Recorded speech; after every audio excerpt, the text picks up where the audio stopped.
Saudações a todos os alunos do curso de licenciatura EAD em Ciências Biológicas.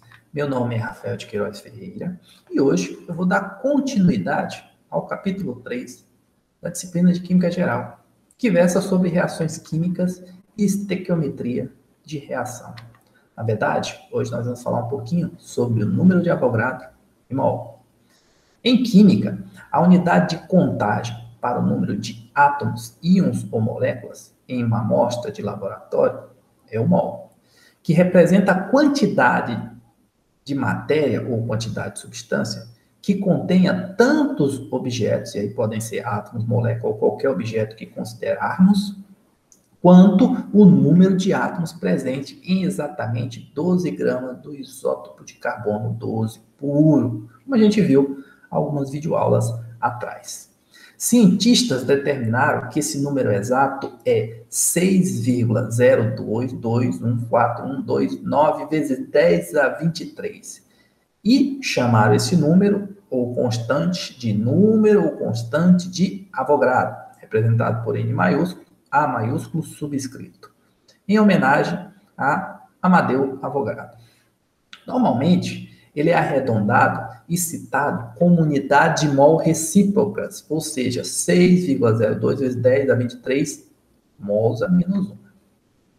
A massa em gramas de um mol de substância, isto é, a massa em gramas por mol, é chamada então de massa molar, representada aqui por M maiúsculo da substância. Observe que massa molar difere de massa molecular. Massa molecular é dada em unidades de massa atômica e massa molar é dada em gramas por mol. Para ficar mais claro esse conceito, temos aqui na figura 3.4 a comparação das massas de uma molécula e um mol de água.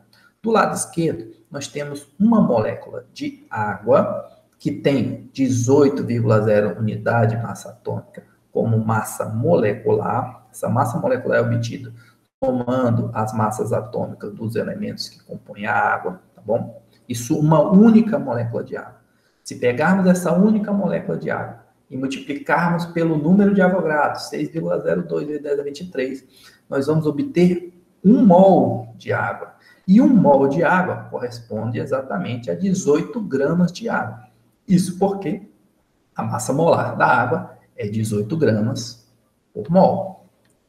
A massa atômica de um elemento em unidade de massa atômica é numericamente igual à massa em gramas de um mol desse elemento. Observe, ele é apenas numericamente igual. Em termos de unidade, ela não é igual. Massa atômica é dada em unidades de massa atômica e massa em gramas de mol desse elemento, tá bom? Assim como a massa molar, que é dada em gramas por mol de toda e qualquer substância, é numericamente igual à massa molecular, que é dada em unidades de massa atômica. Para a gente fixar mais ainda esse conceito, a figura 3.10 mostra um mol de um sólido, no caso aqui o cloreto de sódio, de um líquido, no caso aqui a água, e de um gás, no caso aqui o O2, tá bom? Se nós observarmos esse balão, no interior dele nós temos exatamente 1 mol de O2 gasoso, que tem uma massa de 32 gramas. Isso porque a massa molar do O2 é 32 gramas por mol. Nessa proveta aqui, nós temos 18 gramas de água, que corresponde exatamente a 1 mol de água. Isso porque a massa molar da água é 18 gramas por mol. E nesse punhado aqui de sal que está presente num vidro de relógio, nós temos 58,45 gramas de cloreto de sódio, que corresponde exatamente a 1 mol de cloreto de sódio. Para conversões entre massas e mols e entre massas e número de partículas, o procedimento resumido é o seguinte. Se nós partimos de uma substância dada em gramas e queremos converter para mols, nós devemos usar a massa molar. Como é que é feito isso? Sigam aqui o exemplo. Se eu tenho 100 gramas de água e quero converter essas 100 gramas de água em mols de água, eu vou usar como fator de conversão a massa molar da água, que é de 18 gramas por mol. No entanto, eu vou colocar o 18 no denominador, porque no fator de conversão, nós colocamos no denominador a unidade que nós queremos cancelar. E eu quero cancelar gramas. Eu quero converter de gramas para mols. Então, eu coloco no numerador, no denominador, a massa em gramas e no numerador em mols, tá bom? Então, eu tenho 18 gramas por mol, como sendo a massa molar. Cancelo massa com massa e obtenho, então, o número de mols equivalente de água que correspondem a 100 gramas de água, ou seja, aproximadamente, porque eu dei uma arredondada aqui para 2 casas decimais, 5,56 mols de água. O mesmo raciocínio pode ser feito no sentido inverso. Se eu quero converter 2 mols de CO2, dióxido de carbono, em gramas de CO2, novamente eu vou usar como fator de conversão a massa molar, só que agora eu vou invertê-la novamente, tá bom? Vou multiplicar pela massa molar, só que eu vou colocar 44 gramas, que é a massa molar do CO2 por mol, vou colocar gramas no numerador e mols no denominador, porque eu quero cancelar mols com mols, tá bom? Para obter o resultado final em gramas. Cancelando mols com mols, eu obtenho como resultado final 88 gramas de CO2, que correspondem a 2 mols de CO2.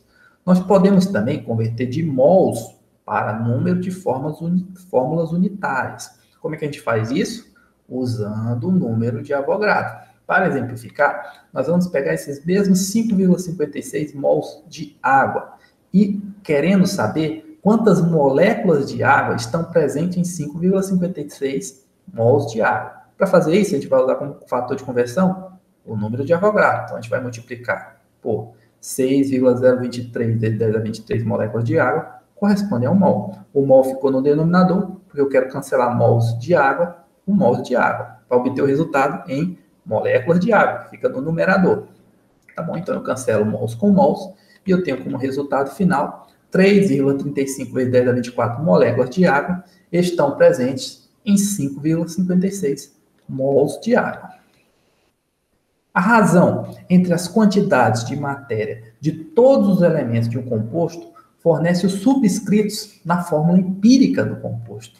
Assim, o conceito de mol possibilita um modo de calcular fórmulas empíricas. E o que é uma fórmula empírica? É a fórmula mínima daquele meu composto. Como é que a gente faz isso, então? A gente parte, então, da porcentagem em massa do elemento, converte em gramas de cada elemento. Para fazer isso, a gente vai considerar uma amostra de 100 gramas. Em seguida, tendo gramas de cada elemento, a gente converte em mols de cada elemento. Para fazer isso, a gente vai usar a massa molar como fator de conversão. E, por fim, para sair de mols de cada elemento para a fórmula empírica, fórmula mínima, eu vou calcular a razão molar, que daqui a pouco eu vou explicar o que é. Para exemplificar, então, temos aqui esse caso específico, onde diz que o ácido ascórbico, que é um antioxidante muito conhecido, tá bom? Ou vitamina C, como é também chamado, contém 40,92% de carbono, 4,58% de hidrogênio e 54,50% de oxigênio em massa. Lembrando que o cálculo dessas percentagens em massa dos elementos que compõem uma fórmula molecular foi feito na aula anterior, tá bom, gente? Pede-se, então, para determinar qual é a fórmula empírica do ácido ascórbico. Vamos, então, partir da porcentagem em massa do elemento para determinar a gramas de cada elemento. E, para isso, a gente vai considerar uma amostra de 100 gramas. Ou seja, vamos partir de 100 gramas de ácido ascórbico, para ficar mais fácil o cálculo, já que percentagem é feita em 100, tá bom? Partindo de 100 gramas, poderia ser 100 quilos, se vocês preferirem, tá bom? Mas 100 gramas é uma quantidade mais razoável. Partindo de 100 gramas, eu tenho que em 100 gramas de ácido ascórbico, usando aqui as porcentagens, as percentagens, eu sei que eu tenho 44,92 gramas de carbono, já que a percentagem em massa dele é 40,92, 4,58 gramas de hidrogênio e 54,55 gramas de oxigênio. Agora, então, já tenho cada elemento em quantidades de massa em gramas, tá bom? A etapa seguinte, então, é converter de gramas de cada elemento para mols de cada elemento. E para fazer isso, a gente vai usar a massa molar. Nós então queremos obter mols de carbono, vamos partir da massa em gramas do carbono, vamos multiplicar pela massa molar, vamos usar a massa molar como fator de conversão, nós invertemos aqui, porque eu quero cancelar gramas de carbono por gramas de carbono, e eu sei que 12,01 gramas por mol é a massa molecular do carbono, tá certo? Então ele fica no denominador, e aí eu cancelo gramas de carbono com gramas de carbono, converto 40,92 gramas de carbono em um valor em mols de carbono, que vai ser 3,407 mols de carbono. O mesmo cálculo vai ser feito com hidrogênio. Vou determinar o número de mols de hidrogênio que estão presentes em 4,58 gramas de hidrogênio. Basta multiplicar, usar como fator de conversão a massa molar do hidrogênio. Eu sei que 1,008 gramas de hidrogênio correspondem a 1 mol. Coloco gramas no denominador, porque eu quero cancelar gramas de hidrogênio com gramas de hidrogênio. E obtenho 4,54 mols de hidrogênio. Por fim, eu quero calcular o número de mols de oxigênio, que correspondem a 54,50 gramas de oxigênio, que foi obtido na etapa anterior. Para isso, eu vou multiplicar novamente pela massa molar, usando ela como fator de conversão e colocando gramas no denominador para cancelar gramas de oxigênio com gramas de oxigênio, e assim obter 3,406 mols de oxigênio. Tá bom, gente? Por fim, a partir do mols de cada elemento, a gente vai chegar à nossa fórmula empírica, como calculando a razão molar. E como é que é feito esse cálculo? Para determinar as razões molares, ou a razão molar, de cada elemento, basta dividir o número de mols de cada elemento pelo menor número de mols, que é o número de mols do oxigênio. Se vocês observarem no slide anterior, ele é o menor número de mols. Tá bom? Então, para obter a razão molar do carbono, eu vou pegar o número de mols do carbono, 3,407 mols, dividido pelo número de mols do oxigênio, que é o menor número de mols, que é 3,406. Isso dá uma unidade em um valor adimensional, já que mols cancela com mol, aproximadamente unitário. O mesmo vai ser feito com hidrogênio, número de mols de hidrogênio dividido pelo número de mols, menor número de mols. E aí eu vou obter um valor aproximado de 1,33. E, por fim, do próprio oxigênio, a razão molar do próprio oxigênio, que vai ser unitária, já que eu estou dividindo o número de mols de oxigênio pelo próprio número de mols de oxigênio, que corresponde ao menor número de mols. Ou seja, aqui nós vamos ter uma razão molar unitária. A razão molar para o hidrogênio está muito distante de 1, diferente do oxigênio e do carbono, tá bom? Para que possamos atribuir a diferença a um erro experimental. Lembre-se que a razão molar que a gente obteve foi 1,33 para o hidrogênio. E se vocês perceberem, nas fórmulas, tanto empíricas como moleculares, a gente não tem subscritos números fracionários, a gente tem números inteiros, tá bom? Na verdade, ela está bastante próxima de 1/3, tá bom? Isso sugere que devemos multiplicar as razões molares por 3 para tornar essa razão molar do hidrogênio num número inteiro. Mas aí o que eu faço com o hidrogênio eu tenho que fazer com o carbono e com o oxigênio. Então, pegando as razões molares de cada elemento, carbono, hidrogênio e oxigênio, eu vou multiplicar todas por 3, ou seja, 3 vezes 1, que é a razão molar do carbono, 3 vezes 1,33, que é a razão molar do hidrogênio, e 3 vezes 1, que é a razão molar do oxigênio. Assim, eu vou obter uma relação de 3 para 4 para 3. Consequentemente, a fórmula empírica do ácido ascórbico vai ser C3H4O3. Lembrando que essa é a fórmula mínima do meu ácido ascórbico. Podemos obter a fórmula molecular de todo e qualquer elemento composto a partir da sua fórmula empírica, desde que se conheça a massa molecular ou a massa molar do composto. A fórmula molecular de uma substância é sempre um múltiplo inteiro de sua fórmula empírica, ou seja, a massa molecular dividido pela massa molecular da fórmula empírica dá um múltiplo inteiro, dá um número inteiro. E esse número inteiro, multiplicado pela fórmula empírica, dá então a minha fórmula molecular. Vamos ver como isso funciona? Para isso a gente trouxe aqui mais um exemplo. O mesetileno, que é um hidrocarboneto encontrado no petróleo bruto, ou seja, só tem carbono e hidrogênio, tem a fórmula empírica C3H4, é a fórmula mínima do mesetileno. E uma massa molecular determinada experimentalmente, tá bom, gente? De 121 unidades de massa atômica. Qual é a fórmula molecular do mesetileno? Eu tenho a fórmula empírica, que é a fórmula mínima, e a massa molecular dele, que foi determinada experimentalmente, que é 121 unidades de massa atômica. Eu vou, então, usar a equação que eu acabei de mostrar para vocês, já que eu conheço a massa molecular do mesetileno, que é 121 unidades de massa atômica, e consigo também determinar a massa molecular da forma empírica. Basta multiplicar os coeficientes pelas massas atômicas dos elementos. Ou seja, carbono, tenho 3 carbonos vezes 12, que é a massa atômica do carbono, mais hidrogênio, tenho 4 hidrogênios, vezes 1, que é a massa atômica do hidrogênio. Fazendo essa operação e cancelando unidade de massa atômica com unidade de massa atômica, eu acho o número 3,03, que é aproximadamente 3. Esse número inteiro, então, é usado para multiplicar a fórmula empírica, que é a minha fórmula mínima, e aí eu consigo obter a fórmula molecular do mesetileno, que é C9H12. Uma técnica que pode ser utilizada para determinar as fórmulas empíricas no laboratório é a análise de combustão, geralmente aplicada com compostos que contêm principalmente carbono e hidrogênio, ou seja, hidrocarbonetos. E como é que funciona a análise com combustão? Na figura 3.14, a gente trouxe aqui o esquema de funcionamento dessa análise. Nós temos, então, a amostra presente nesse recipiente, em contato com o O2, que vai ser o meu combustível.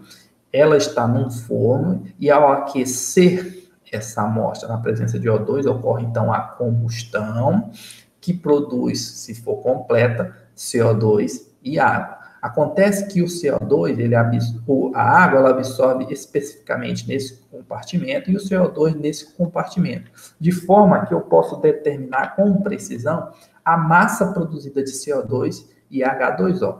Conhecendo a massa de CO2 e H2O, a partir das conversões que nós apresentamos, fica fácil, a partir da massa de CO2 produzido, determinar a massa de carbono na amostra original.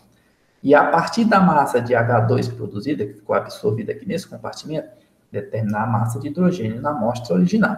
Sabendo a massa de carbono e a massa de hidrogênio, e sabendo que esse composto é composto basicamente de carbono e hidrogênio, eu consigo, então, determinar a minha fórmula empírica, a partir de uma análise de combustão. Os coeficientes estequiométricos de uma reação química balanceada indicam, portanto, tanto os números relativos de moléculas ou unidades de forma na reação, quanto o número relativo de mols, gente. Portanto, nós temos aqui uma interpretação quantitativa de uma equação balanceada. Nós temos, então, uma equação química balanceada, que nós já mostramos anteriormente, 2H2 gasoso mais O2 gasoso, formando 2H2O líquido. E se nós interpretarmos molecularmente essa equação química, na verdade nós temos duas moléculas de H2, vejam ela aqui, ó, hidrogênio, hidrogênio, H2, hidrogênio, hidrogênio, H2, eu tenho duas moléculas reagindo com uma molécula de O2, O, formando duas moléculas de H2O, como foi representado aqui na equação química. Terceiro ponto, nós temos uma interpretação do ponto de vista molar. Duas moléculas de H2 podem ser representadas como 2 mols de H2, que podem ser feita aqui uma conversão em gramas, usando as massas moleculares, e aí eu vou obter que 2 mols de H2 correspondem a 4 gramas de H2. Uma molécula de O2, na visão molecular, pode ser interpretada na visão molar como 1 mol de O2, que corresponde a 32 gramas de O2. E duas moléculas de H2 na visão molecular podem ser interpretadas na visão molar como 2 mols de H2, que correspondem a 36,0 gramas de H2O. Como eu obtive essas massas? Multiplicando, usando como fator de conversão para cada mol desses elementos, a massa molar. Tá bom, gente? Observem aqui que a massa de reagentes é igual à massa de produtos. E é de se esperar isso, já que é obedecida à lei da conservação da massa, proposta por Lavoisier. Mas há casos em que a reação nem sempre é completa. Isso porque o reagente que é consumido completamente na reação é chamado de reagente limitante, porque ele determina ou limita a quantidade de produto que pode ser formada. O outro reagente são, por vezes, chamado de reagente em excesso. É o reagente que sobra. Se nós não tivermos uma equação balanceada, com uma quantidade de reagente suficiente para consumir A e B, você vai ter uma sobra. E essa sobra é o reagente em excesso. Para que fique mais claro isso, eu trouxe aqui a figura 3.17, que mostra como funciona um reagente limitante. Desse lado aqui, antes da reação, eu tenho 10 moléculas de H2 presentes nesse reator aqui e 7 moléculas de O2 presentes no reator. Você já sabe, anteriormente foi dito, que a reação balanceada do H2 reagindo com O2 gera 2 mols de H2, ou seja, duas moléculas de H2 reagem com uma molécula de O2, formando 2 moléculas de H2 gasoso, tá bom? Ou seja, essa reação aqui está balanceada. Significa que eu tenho uma relação estequiométrica de 1 para 2. Uma molécula de O2 reage com 2 de H2. Se eu tenho 10 moléculas de H2, eu vou então reagir só 5 moléculas de O2 e não as 7. As 7 aqui, então, representa um excesso de 2 moléculas. 2 moléculas de O2 vão ficar sem reagir, tá bom? Logo, o H2 vai ser o meu reagente limitante, porque ele limita a reação. Eu tenho um excesso de O2 no sistema, mas ele é limitado pelo H2, tá bom? Eu só consigo formar de produto a mesma quantidade do meu reagente limitante, ou seja, eu tenho 10 moléculas de H2 reagindo com 5 de O2, formando 10 moléculas de H2. Nesse sentido, é importante, então, que nós calculemos o rendimento teórico e percentual. Pois bem, a quantidade de produto calculado que se forma quando se consome todo o reagente limitante é chamado, então, de rendimento teórico. O rendimento real, que é o que é obtido empiricamente no experimento, já vai ser menor, ele sempre vai ser menor do que o rendimento teórico. Normalmente, o real é diferente do teórico, tá bom? E geralmente ele é menor. Se ele for superior a esse rendimento, significa que algo errado aconteceu na sua reação. Já o rendimento percentual é a razão entre o rendimento real e o rendimento teórico, e é dado aqui por essa equação. Para a gente aplicar, então, esses conceitos, eu trouxe mais um exemplo, onde eu tenho o ácido adípico, que é o H2C6O8, H8O4, que é utilizado para produzir o nálon e que é fabricado comercialmente por meio de uma reação entre o ciclohexano, que é o C6H12, e o O2, tá bom? Então, a reação é essa aqui, ó. 2 moléculas de ciclohexano líquido reagem com 5 moléculas de O2 gasoso, formando 2 moléculas de ácido adípico mais 4 moléculas de água.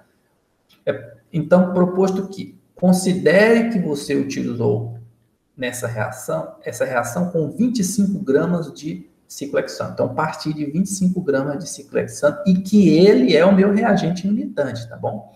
Pergunta-se, qual é o rendimento teórico do ácido adípico? Ou seja, quanto ácido adípico vai ser produzido a partir de 25 gramas de ciclohexano, que é o meu reagente limitante? B, se você obtiver 33,5 gramas de ácido adípico, que seria o rendimento real, qual é o rendimento percentual da reação? Para resolver, então, vamos começar pelo item A. Sabendo que o rendimento teórico, que representa a quantidade calculada de ácido adípico formado, ele pode ser determinado ao utilizarmos, então, essa sequência de conversões aqui. Essa sequência aqui é usada para ficar mais fácil de vocês entenderem. A figura 3.6. Onde A representa o ciclohexano e B representa o ácido adípico. Tá bom? Mas a gente vai fatiar ela aqui etapa a etapa para ficar mais fácil de vocês compreenderem. Então, o que a gente quer obter no item A é o rendimento teórico em gramas de ácido adípico. Para isso, então, nós vamos partir da gramas de substância A. Lembrando que a substância A é o meu ciclohexano, que é dado no enunciado do problema. Eu tenho, então, 25 gramas de ciclohexano, tá bom? E eu vou converter essa massa de ciclohexano em grama em mols de ciclohexano. Como é que eu faço isso? Uso a massa molar do ciclohexano. Vou multiplicar, vou usar como fator de conversão a massa molar do ciclohexano, onde eu sei que 84 gramas de ciclohexano equivalem a 1 mol de ciclohexano. Assim, eu cancelo gramas de ciclohexano com gramas de ciclohexano e obtenho o resultado em mols de ciclohexano. Na etapa B, eu tenho que converter de mols de ciclohexano para mols da substância B, que é o meu ácido adípico.